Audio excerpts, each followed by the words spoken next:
So I have tested and tried a ton of different side hustles, passive income experiments, and in general just ways to build wealth. And some of those tests ended up being massive successes that have made me a ton of money, while others ended up being total flops. Today I'm gonna go through all the different side hustles and passive income experiments I've tried, and I'm gonna rate them on a scale of A+ all the way down to F-, as well as I'm gonna talk about the number one side hustle I've tried that has been my favorite and made me the most money so far. First up, I tried flipping things on Facebook Marketplace. I only did this one for a short while. This is more like a fun experiment I did with a friend just to see what would happen. We actually started out with a rock that we glued googly eyes to, and then we went into Facebook groups and just really tried to hype up our rock and see if we could sell it for anywhere from $10 to $15 just to get us started. We did end up finding one person who PayPal'd us $15 for the rock. We traded that $15 for a saddle. We traded the saddle for like $120. And from there, we just kept trading things. At one point, we had like a full like futon, brand new leather futon. It was awesome. At one point, we had a giant French door. We had a really nice bike at one point. But over the course of, again, I'm just going off memory, I think like 5-ish weeks, we made around $800. Spending about 2 hours a week working on this project, and I was also in the process of moving across the country, so it was kind of a difficult project an experiment to do, and I feel like we could have done it a lot better had we poured more time into it and more energy into it, and had I not been in the process of moving across the country.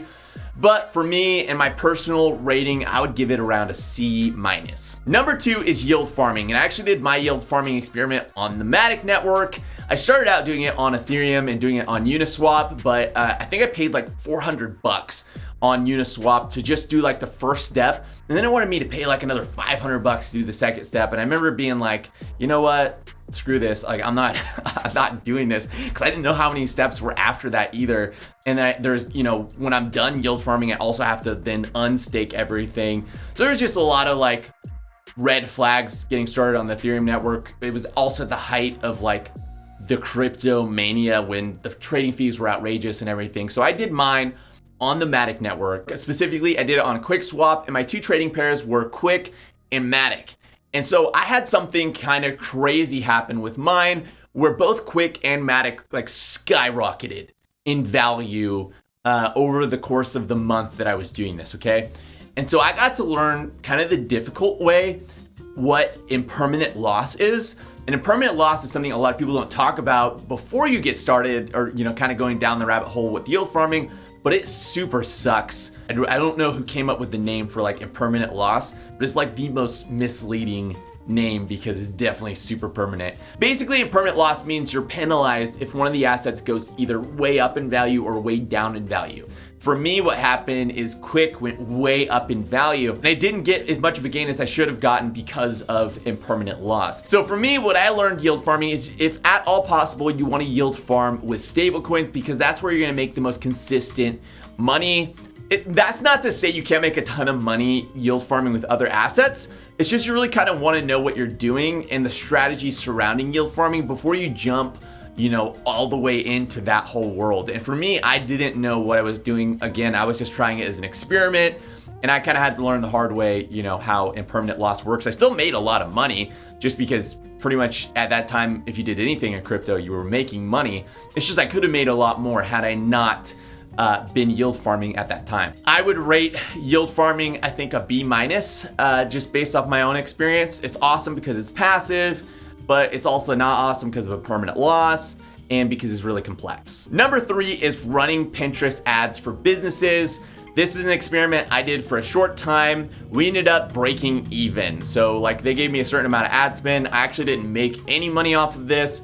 I used the ad spend to run the ads, and I broke even with the ad spend. So I would rate it personally a C-, but again, that's super biased on my experience with the platform. Number 4 is option trading, and this was an experiment I did with about $10,000. I decided to learn how to do option trading. I made an entire video about it if you want to go watch it. Basically, the conclusion I came to when doing option trading is it's really complex. You really need to know what you're doing, and it's super risky if you don't know what you're doing. But if you do know what you're doing and you become like a wizard at option trading, it is like an insanely predictable way to make some awesome money. So it's a lot less like Yahtzee and a lot more like chess. Like if you're good at it, you predictably can win at it, which was the thing that I was drawn to in the beginning. And there are people that make like $400 a day trading options with $20,000 accounts, which is crazy. But I wasn't one of those people. I made a decent amount of money. I ended up making, I think at the very, very end of everything, when I closed all my accounts, around $400-ish. So for option trading, I would personally rate it a C. But I know there's other people out there that would totally disagree with that, and they'd be like, well, you say 50%, but I can make X amount of dollars. And I'm sure there's people out there that can make way more than 50% because they really know what they're doing. So again, it's just all up to personal opinion. Number 5 is photography. And this is kind of one I accidentally got started in. I never even tried to do this one. I just would take pictures of my family with my DSLR, my nice camera, and people would just reach out to me and say, hey, I would love to do a family photo shoot. What do you charge? I did the first few just for free because they were friends, just to be nice. But then I kind of got annoyed doing them. So I would charge people money. Anytime they reached out, I'd say, yeah, I could do it, but it's $100. And then eventually it was $200. Then eventually it was $400. And then eventually I just got so annoyed, I just stopped accepting them. If it was something I wanted to do full time, I'm confident that I could make a full-time living doing family photo shoots. And I know people that make a full-time living doing family photo shoots or just in general photography. I have met photographers that make over $300,000 a year shooting photography, and I have read about photographers who make over $1 million a year shooting photography. So it is a really lucrative career path if that's what you want to do. You get to work for yourself. It's pretty fun. You get to kind of express yourself, create, creatively. The upside to photography is, again, your work speaks for yourself. You're like your own giant marketing machine where just posting your work gets you new clients. And so because of that, it's pretty easy to scale a business if you're good at what you do.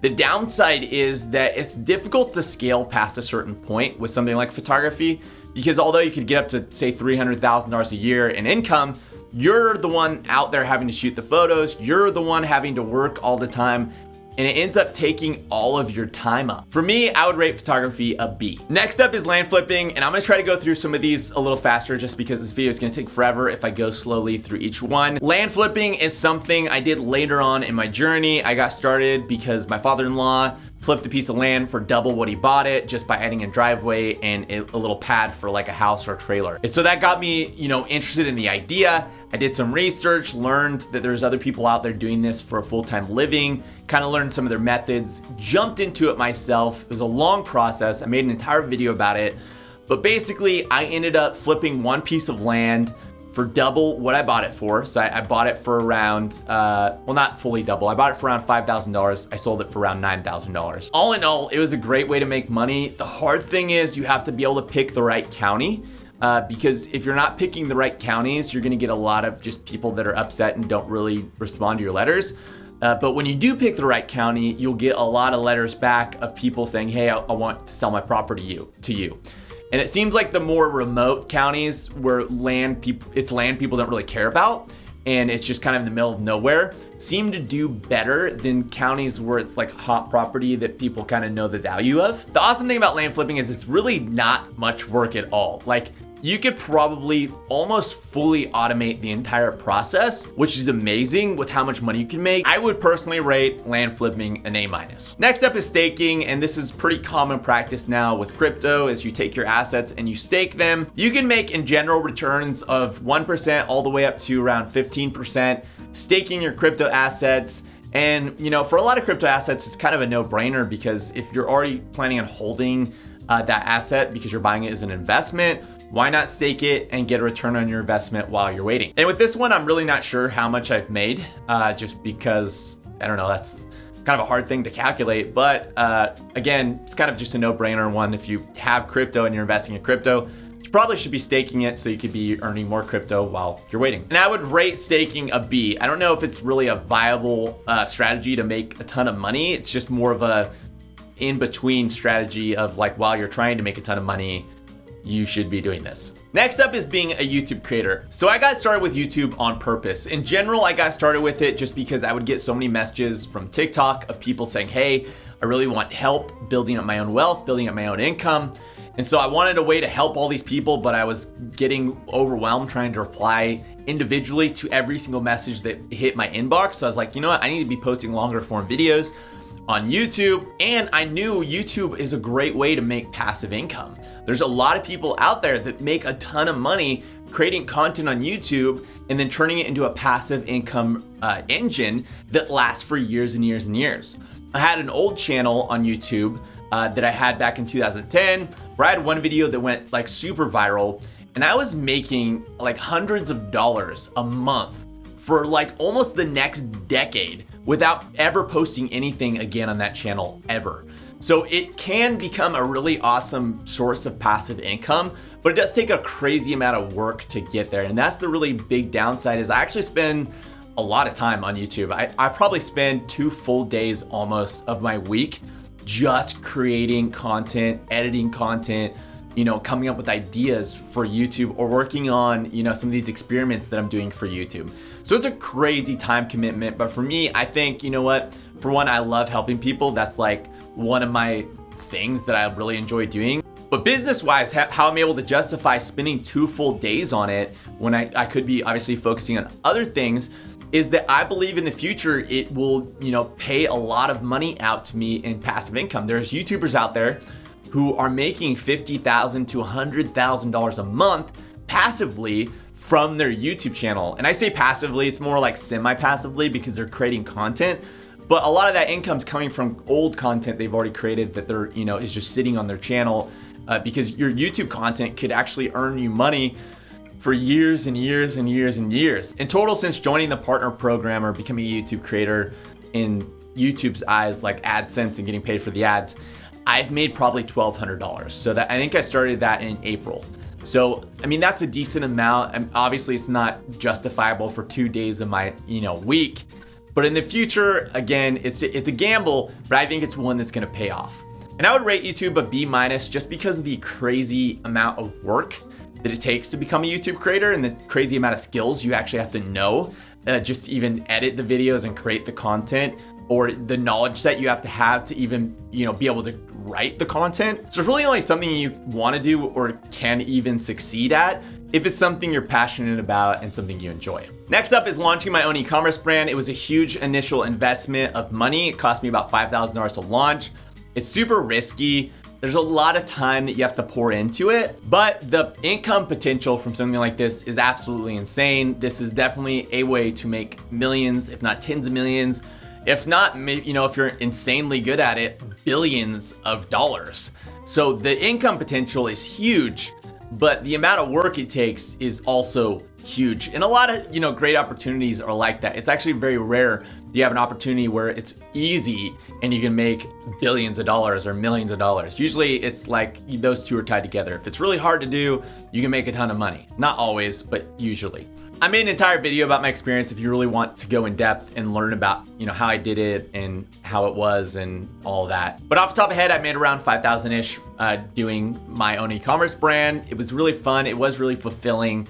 But I'd rate it around a C- just because of how complex and difficult and how much of an investment it requires up front without any, guarantee of any sort of payoff. Next up is Anchor Savings. And I talk about Anchor Savings a ton on this channel just because I love Anchor Savings. If you're familiar with Terra Luna, it's a part of Terra Luna's ecosystem. So it's one of the products in their ecosystem. It has a token, Anchor, which you can use as a governance token on the platform.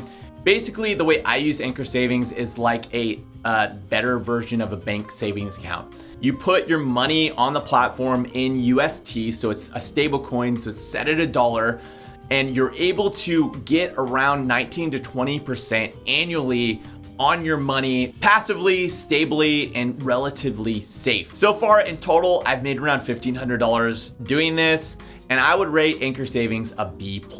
After that, it's land wholesaling. I kind of talked about it in the land flipping part, but basically I took a contract from my land flipping and was able to wholesale it to another land buyer for $1,500. You could definitely turn this into a full-time strategy if you wanted to. It's just a more easy and convenient way to, do land flipping, kind of like how people do house wholesaling instead of house flipping. We could do land wholesaling instead of land flipping. The upside is the process is way easier and less stressful. The downside is you make less money.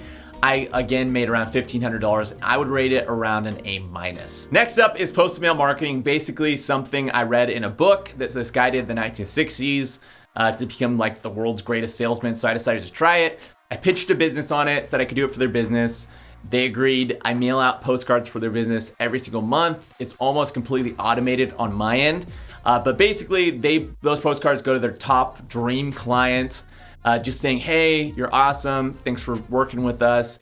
And that's all. It's not a pitch or anything. It's just a reminder that they exist.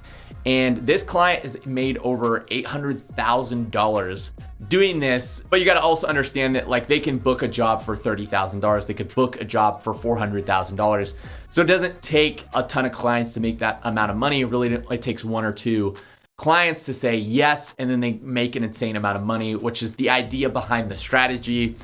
I've made lifetime from this, maybe around $11,000, which is amazing. And again, it's almost completely automated on my end. The hard part for this strategy is actually finding clients that this works for, because obviously it doesn't work for everyone. You need clients who sell products or services that are $10,000 to $100,000 or more. I would rate this one a B. Next up is my company, Levenue. I started this with one of my best friends. It's a restaurant marketing business. Basically, we started out doing it for free. We didn't even really know what we were gonna do. We were just looking for problems that we could solve and then charge money to solve them. And so we built a website for them for free, as well as we did some pictures for them for free. We kind of learned how their business worked, and we learned that they needed help with marketing. The people that were currently doing it were doing a really poor job in just knowing marketing and how marketing works. I could tell there was a lot of room for an improvement. And so we created this entire strategy around Google My Business and Instagram and Facebook posting photos. It's been really successful for their business. Even during COVID and lockdowns, they've actually been able to continue to grow their profits. They've had some pretty intense lockdowns in their area, but despite that, the fact that year over year, they're actually making more of a profit just shows that our strategy, was really impactful for their business. On our end, we've almost completely automated the strategy, so it's almost 100% passive. And I think lifetime I've made around 6,500, but me and my partner together have made around 13,000. And I'd probably rate this one a B. After that is web design, and I know this video is just going on forever, and I'm sorry. I've tried so many different side hustles. I'm trying to go through them, but I'm even just having a difficulty giving each one the time of day.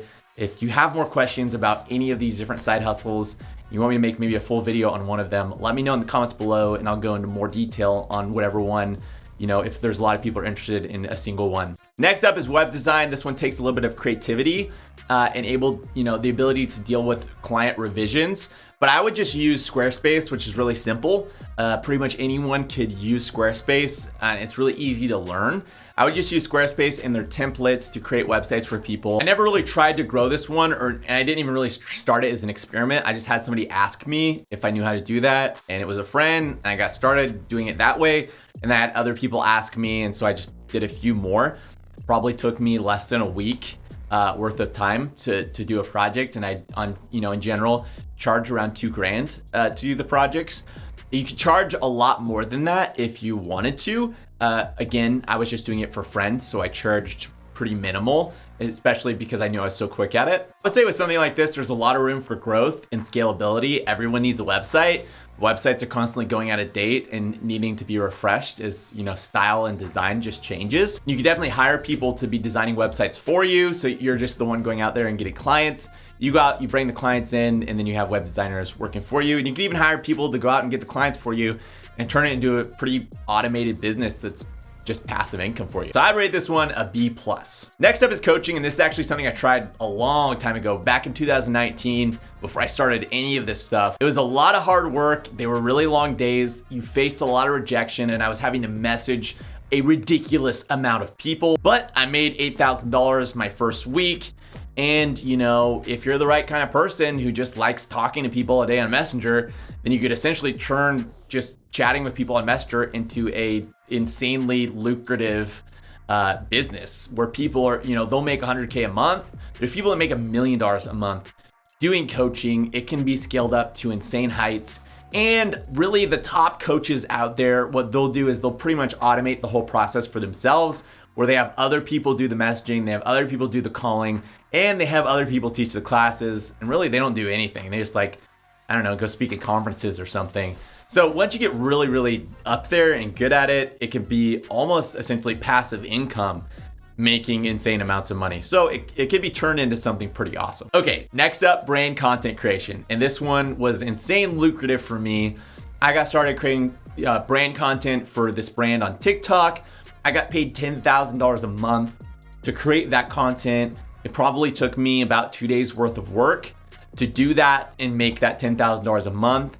It was insanely lucrative, but it was also insanely like draining because you're having to create all this content and be super creative and edit and film, and you're doing it for someone else. So you're not always as passionate about it as you might be if you were doing your own YouTube channel, creating your own content. Total lifetime, I made around $40,000 doing this. I didn't do it for that long of a period just because we weren't getting the results they were looking for. I got a ton of growth on their account. We went from 500 to 50,000 followers, but they weren't getting a ton of sales from that platform in general. So they weren't as interested in growing their following on TikTok because the sales just weren't there. I'd rate content creation a B+. If you're somebody who's interested in being a content creator, but maybe don't want to step in front of the camera, you can go create content for brands and make an insane amount of money. Then we have Stoic. Again, another one I talk about a ton on this channel, so I'll be really, really brief on this one. Stoic's basically an automated trading bot, but it uses AI and machine learning as well as wisdom of the crowd to make predictions. A lot of people excuse it as like, oh, there's a ton of automated trading bots out there. This one's a bit different because of the way it uses machine learning and wisdom of the crowd. It is insanely provably accurate. These are a bunch of data scientists. It's not just some random trading bot selling on the highs and buying on the lows. Over the course of essentially 7 months, I've made over 100% using this, and it's been super awesome. It's super passive. I never have to worry about it or even think about it. The downside is when the crypto market crashes, your Stoic account crashes as well. So it's really tied into the crypto market and whatever happens there. I would rate Stoic a B+. Then we have Pancakeswap. Pancakeswap is a newer experiment that I got started with that I've been absolutely loving. I made an entire video about that one as well. So if you really want more in depth, you can go watch that video. But basically, I started with a little bit of money, put it in AutoCake. AutoCake generates you passive income through Cake's tokenomics. I've basically been doing AutoCake for about a month and a half and made around $13,000 doing it. And if you want to learn more, again, I have 2 videos on it, so you can go check those out if you want more in-depth information about how that works. And currently, I would rate AutoCake an A-. Next up is Google Ads, and this has been by far the most consistent way that I've made income so far. It's not that complex to learn how to run Google Ads. It can be a little bit complex to learn how to create landing pages and maybe the marketing strategy behind Google Ads. But as far as like operating the platform, there's free tutorials. Google wants to teach you how to run their platform and make a bunch of money because the more money you make, the more money you're gonna spend there. I run Google Ads for really small businesses, but they're businesses that charge anywhere from $5,000 to $100,000 for their services. So I only gotta get a few clients each month, or really even one client each month, for them to be able to make a return on their investment and justify the cost they're spending on me. And I've made around $20,000 from Google so far, but the cool thing about Google Ads is that these clients stick around for forever. There's some clients that I just know I'm gonna have them as clients until they go out of business, just because they're not gonna stop using me until they stop making money from me. As far as rating, I would rate Google Ads a solid A. And now for my all-time favorite side hustle or passive income source or way to build wealth. The way that if I had a friend come to me and they said, hey, I got $5,000, Jesse. You've tried so many different things. I want to build up my wealth. What can I do with this $5,000 that is going to build me the most wealth in the shortest amount of time? And I know this answer might be slightly anticlimactic, but please let me explain. I would say, in general, crypto investing. And here's why. I know it's not in traditional sense a side hustle, right? It's not what you would traditionally call a side hustle. But the reality is, if you in 2011 invested $1,000 into Bitcoin, today you'd have $50 million. And it's just hard to name a side hustle or anything that could have given the average person a return anywhere even close to that. And the way I'm rating these side hustles, or the methodology I'm rating these side hustles with, is basically the idea that if I could go back in time 1 year, and talk to myself just getting started my journey and say, hey, you don't know anything at this point, but here's what I recommend you spend the most time learning, the most time pouring your energy into, the most time focusing on, because I think a year from now, it's gonna have the most impact on your wealth. What would it be? Well, I would say crypto investing. I would say going back in time a year, I would want myself to be focused on crypto investing, even if the market didn't go insane. Like even if we didn't have this crazy bull run over the past year, I would still want to be focused on that, just because even in just the general broader crypto, environment as a whole, there are so many niche ways to make a ton of money if you're learning and growing in this ecosystem. And the cool part about crypto is, in general, it's really, really passive. So your time is not tied to the amount of money you're gonna make. And for me, when I think of crypto, I kind of think of the early internet. And even if you missed that crazy amount of money you could have made in the early bull run days of the internet stocks when it just skyrocketed in the 90s, had you learned the technology and learned the space and learned the innovations that were going on there, you could have still made a crazy amount of money, starting an internet company in early 2000s, or just getting on board with the internet in the early 2000s, or starting a YouTube channel when YouTube first came out, or adopting social media early. There's a lot more to the space than just buying and selling cryptos and making money off of that. If you even just think of NFTs and the ways people are now creating an ecosystem around NFTs and making a ton of money off of that. There's going to be a lot more ways to make money in crypto in the future than just simply buying and selling the projects. It's about understanding and learning the space. Also, I think it's important to note that while I talk a lot about crypto on this channel, the focus of this channel is not crypto. The focus is building wealth. It just so happens that right now, crypto is an amazing way to build wealth. If that were to shift to something else or some other field, then that's where I would be shifting, because my focus is simply helping you guys build up as much wealth as possible by showing you my own journey and what I'm doing to build my own wealth. As far as how much I've made, I've easily made over $50,000, and that's mostly been passive income that I've made in my sleep. As far as rating goes, I would rate crypto investing as an A. I thought about giving it an A+, but I really couldn't, just because there is also a lot of downside risk to investing in crypto, especially if you don't know what you're doing. There is a complexity to learning, how the crypto space works, learning which projects are good projects, or even the ability to tell between, this is a good place to invest, this isn't a good place to invest. And timing the markets is essentially impossible. So, you could jump in today and you could have a 3-year winter, or you could jump in today and we could have a 3-year bull run. You don't really know. Let me know if you have any questions in the comments below. And if this video has been helpful, make sure you hit that like button, because it helps this video go out to more people and it helps my channel grow. If you want to see more content like this or the different experiments we're doing in the future, make sure you hit that subscribe button and the little bell next to it to be notified each time I release a new video. Thanks for watching, and I'll see you next week.